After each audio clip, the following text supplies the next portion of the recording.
The psychology behind happy customers, what every business gets wrong. Why do people become loyal to a company? Is it because of lower prices, better products, or bigger discounts? Not really. In fact, some of the world's most successful companies charge more than their competitors. Yet, customers keep coming back. Why? Because loyalty isn't created by products. It's created by psychology. Today, I'll show you 7 psychological principles that explain why customers stay loyal and why they leave. Customers buy feelings, not products. Imagine 2 coffee shops. Both sell the same coffee, same beans, same taste. One greets you by name, smiles, remembers your usual order. The other says, "Next." Which one would you visit again? Most people choose the first one. Why?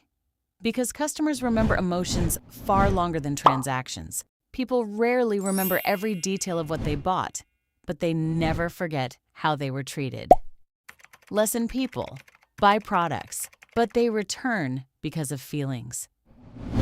The peak end rule. Psychologists discovered something fascinating. People don't remember an entire experience. They remember 2 moments, the emotional peak and the ending. Think about your favorite restaurant.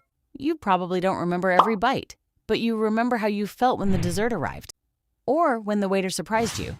The same happens in customer service. A shipment delay can be forgotten. A rude email is remembered forever. Lesson: finish every customer interaction stronger than it started. Customers want to feel heard.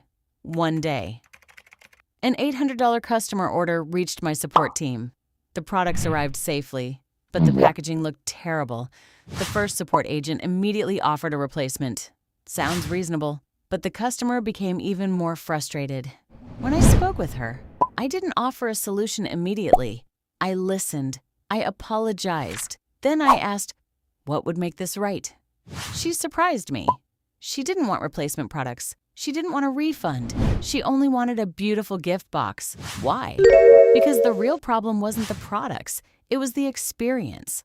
Lesson: never assume you know the customer's problem. Ask. People hate uncertainty more than bad news. Imagine ordering something online. The package stops moving, days pass, nobody contacts you. What do? You refresh the tracking page. Again. Then you email support. Not because the package is late, because nobody told you why. That's why proactive communication works. Customers can accept delays. They struggle with silence. Lesson: bad news delivered early is better than uncertainty. The psychology of fairness. People don't expect companies to be perfect. They expect them to be fair. Think about airline delays. People rarely become angry because of the delay itself. They become angry when another passenger receives better treatment. Fairness matters, even more than speed. Lesson: explain your decisions. People accept outcomes more easily when they understand the reason. Why small gestures feel huge. Chewy became famous, not because they refunded pet food, because they sent flowers.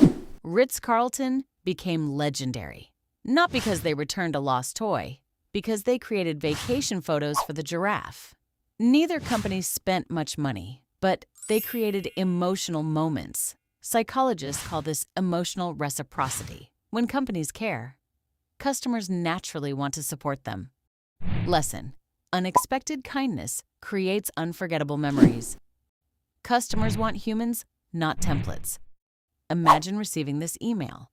Your request does not qualify. Now compare it with this. I'm really sorry this happened. I understand how frustrating this must be. Here's why we made this decision, and here's what we can do to help. Same answer, different psychology. Customers don't remember templates. They remember empathy. Lesson: talk to customers like people, not ticket numbers. After 15 years in customer support, I've learned one thing.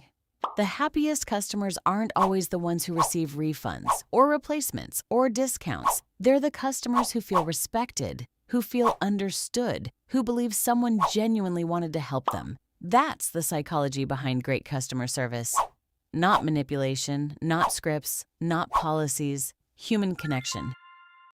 Because people forget products, they forget prices, but they never forget how you made them feel. If you enjoyed this video, subscribe.